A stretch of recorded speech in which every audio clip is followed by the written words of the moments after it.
अंकिता वालावलकर आणि कुणाल यांचा लग्न सोहळा अलीकडेच धूमधडाक्यात पार पडला। कुडाळ येथील लक्ष्मीनारायण मंदिरात त्यांच्या या लग्न सोहळ्याचे आयोजन करण्यात आले होते।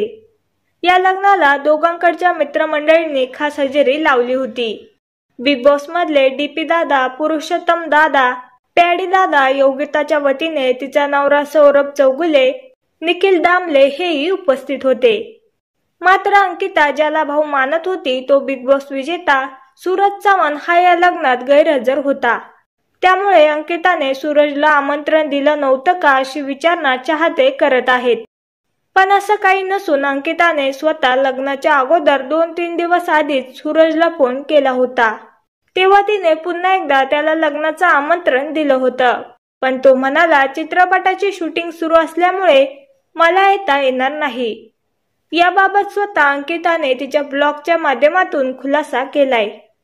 एकंदरीतच चित्रपटाच्या शूटिंगमध्ये व्यस्त असल्यामुळे सूरज हा अंकिताच्या लग्नात उपस्थित नव्हता।